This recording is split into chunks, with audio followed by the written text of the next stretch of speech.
Fjala sot. Gjykim.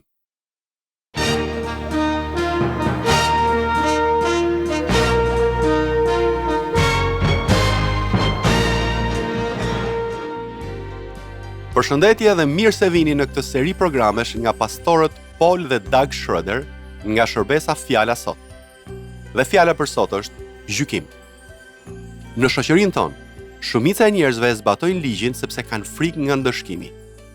Ata e dinë se do t'ju duhet të dalin para një gjyqtari dhe do të jenë të detyruar të binden vendimit të tij. Por a keni dëgjuar ndonjëherë për gjykimin e Perëndis? A keni dëgjuar ndonjëherë se do të vijë një ditë që quhet dita e gjykimit? Dhe ky është një fakt që nuk është shpërfillur, sepse ka të bëjë me përjetësinë tonë. Ne ju ftojmë, madje ju nxisim të dëgjoni episodin tonë të sotëm për të mësuar se çfarë do të ndodhë me ne në ditën e gjykimit dhe se si secili prej nesh mund të bëjë një zgjedhje të vetëdijshme se ku dëshiron ta kalojë përjetësinë. Dhe pikërisht sot është koha për të marrë këtë vendim.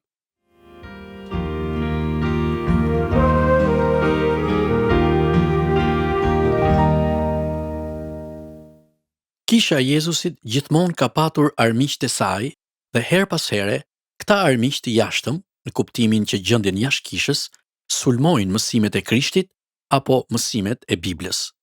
Por ka raste, ndoshta jo dhe aq rrallë, sipas meje që armiku ndodhet brenda kishës. Brenda kishës mund të gjeni mësues të rrem, mund të gjeni njerëz që përpiqen të minojnë mësimet e Krishtit. Dhe ky është vërtet një problem serioz. Tani, kur armiku është jashtë kishës, të krishterët kanë kurajo dhe siguri dhe qëndrojnë së bashku për të luftuar kundër tij. Por, kur armiku janë mësuesit e rrem brenda kishës, çështja është më delikate dhe më e mpret. Shpeshherë duket sikur këta individ janë karizmatik, në kuptimin që ndiqen nga shumë njerëz dhe sikur kanë një personalitet të kulluar. Duhet jeni jashtëzakonisht vigjilent, sepse shpesh kjo çon në pakujdesi të theksuar në mënyrën e jetesës. Ata nuk mendojnë as pak për ardhjen e dytë të Krishtit, dhe kjo është tema për cilën dua të flas sot. Dua të flas për gjykimin. Çfarë është gjykimi i Perëndis? Çfarë është dita e gjykimit? Shpeshherë të krishterët me kalimin e ditëve, javëve, muajve e viteve, duket sikur e humbasin aftësinë e tyre për të dalluar mësimet e rreme. Ata nuk jetojnë në të tashmen me mësimin që Krishti mund të kthehet sot. Sikur nuk e presin atë me lutje dhe me fjalët me të cilat mbyllet dhjata e re. Zot, eja shpejt, eja, ne jemi gati, po presim me padurim të shohim shpëtimin ton. Mirë, shumë herë kisha e krishterë përkundet deri në përgjumje dhe bëhet e pakujdesshme, madje mund të flasë si bota, duke bërë kompromis dhe duke menduar se mund të jetojë edhe në botë, edhe në besim. Kjo është shumë zhgënjyese dhe shumë e trishtueshme për Perëndin. Ai dëshiron që tufa e tij, kisha e tij e krishterë, të rritet dhe të jetë e gjallë. Dëshiron që ajo të marrë energji nga fuqia e frymës së shenjtë. Unë dua që ju të kuptoni se dita e gjykimit nuk sjell panik dhe frikë për një fëmijë të Perëndis. Përkundrazi, paniku dhe frika ndihen nga jo besimtarët. Kjo është arsyeja pse ata nuk duan të flasin për këtë. Atyre nuk u pëlqen të mendojnë për këtë dhe madje nuk duan ta besojnë. Por fakti është se Perëndia do të kthehet përsëri. Do të ketë një ditë gjykimi dhe do të ketë një fund të kësaj bote. Më pëlqen ajo që Rick Warren shkrua në librin e tij Jetë e drejtuar nga qëllimi. Kjo është një dëshmi e bukur e krishterë dhe ai flet për faktin që problemi sot është se shumë njerëz e mendojnë jetën e tyre thjesht në formën njerëzore, duke harruar faktin frymëror se ne do të jetojmë përgjithmonë me Krishtin. Dhe kjo që ai thot është shumë e drejtë. Ai thot se ne duhet ta shohim veten tonë si një jetë frymërore. Perëndia na ka krijuar dhe ne jemi bërë fëmijët e tij. Dhe gjëja më e rëndësishme është se ne jemi frymëror dhe kemi edhe pak anë njerëzore. Ne duhet të jetojmë në këtë trup për pak kohë para se të arrijmë në jetën e përjetshme me Perëndin përgjithmonë. Ky duhet të jetë fokusi, përqendrimi ynë, jeta jon frymërore.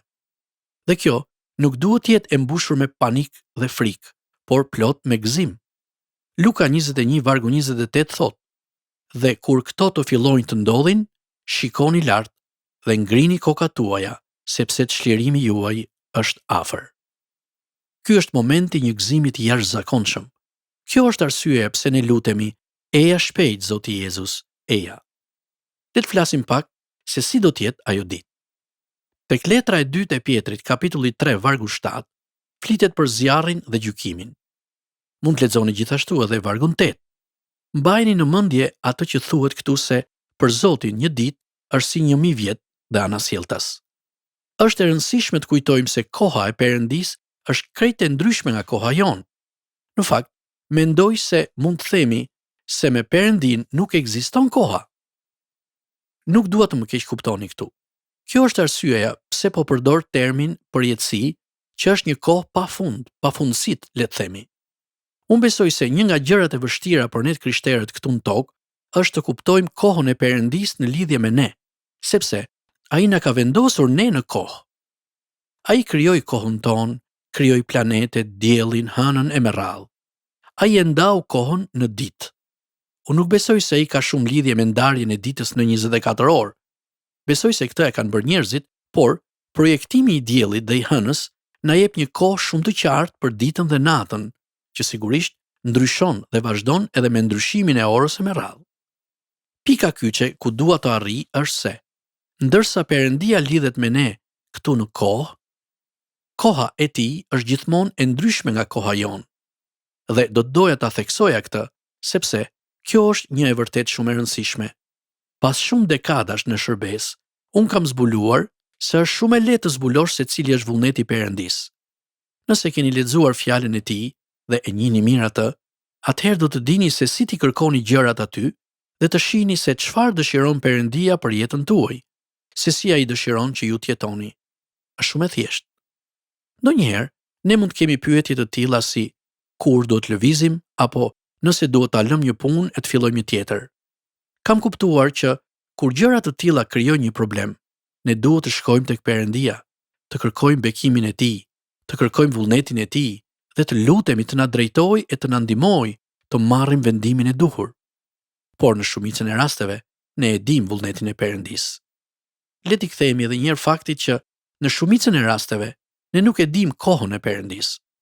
Unë jam mahnitur, por kam zbuluar se koha e Perëndis në jetën time është shumë e ndryshme nga ajo që unë kam menduar.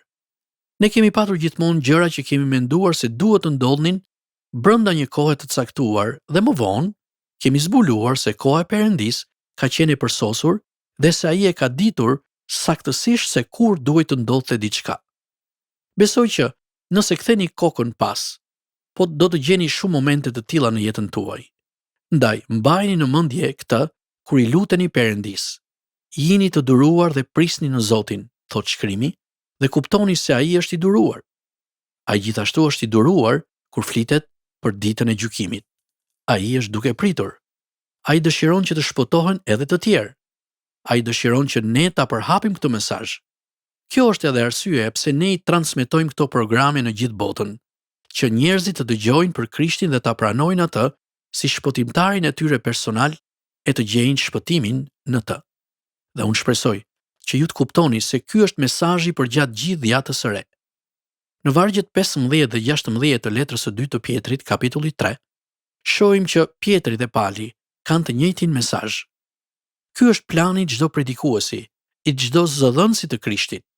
Tu bëjmë të ditur njerëzve se do të vijë një ditë finale, kur kjo tokë do të shkatërrohet dhe kur ne, si qenie frymërore që jemi sjellë në mbretërinë e Perëndis, do të kalojmë përjetësinë me Perëndin në qiell. Tani, kur ne vdesim, trupi ynë do të ndahet nga shpirti dhe trupi ynë do të varroset. Dita e gjykimit do të jetë dhe ringjallja e atyre trupave që kanë qenë në varr. Për njerëzit që ende jetojnë, ata që i përkasin Krishtit pra, kur të vijë dita e gjykimit, trupi i tyre menjëherë do të transformohet në trupin e tyre frymëror. Shkrimi na thot për ata që kanë vdekur para kësaj dite, trupi të cilëve është ringjallur, se ata do të bashkohen në shpirtrat e tyre. Tani, ne e dim që edhe Satani është një frymë dhe se ata që ndjekin Satanin janë duke e ndjekur atë frymërisht dhe do ta kalojnë përjetësinë në ferr. Pra, jo besimtarët, ata që nuk e kanë pranuar Krishtin si shpëtimtarin e tyre, do ta kalojnë përjetësi në ferr dhe trupat e tyre në ditën e gjykimit do të bashkohen me shpirtrat e tyre në ferr. Trupat e besimtarëve, të atyre që vdiqën të falur nga Jezu Krishti, do të ngrihen lart dhe do të bashkohen me shpirtrat e tyre që janë me Perëndin. Kështu, ekzistojnë vetëm dy vende, qielli dhe ferri. Vetëm për këto flet Bibla. Një nga tekstet interesante në Bibël që flet për këtë dhe na paralajmëron të jemi të përgatitur për ditën e gjykimit është Mateu 25, vargjet 1 deri 13. Lexojini. Aty do të gjeni shëmbulltyrën e 10 virgjëreshave, 5 të mençura e 5 budallaqe. Ato duhet të prisnin që të vinte dhëndri, por vetëm 5 prej tyre arritën ta prisnin. Çfarë paralajmërimi? Tani, do doja të përfundoja me një ton pozitiv për besimtarët në Jezu Krishtin. Prisni me padurim ardhjen e Zotit. Prisni me padurim rikthimin e Tij dhe kur ta shihni atë të vijë, shikoni lart dhe ngrini kokat tuaja sepse çlirimi juaj është afër.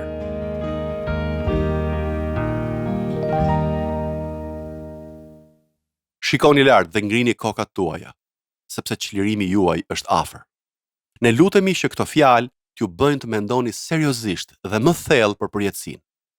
Perëndia ka bërë një rrugë dhe na jep të gjithëve ne mundësinë që ta kalojmë përjetësinë me të në qiell. Ky është privilegji të gjithë atyre që e kanë vënë besimin në Jezus Krishtin dhe e kanë pranuar atë si Zot dhe shpëtimtar të jetës së tyre. Nëse keni pyetje apo doni të mësoni më shumë për Jezusin, na shkruani në adresën tonë postare TWR Albania, kutia postare 130 Tiranë, ose në email twralbania@gmail.com. Këtë program mund ta dëgjoni në YouTube në kanalin TWR Albania, playlista Fjala Sot. Faleminderit që na ndoqët dhe paçi paqen dhe bekimet e Perëndisë.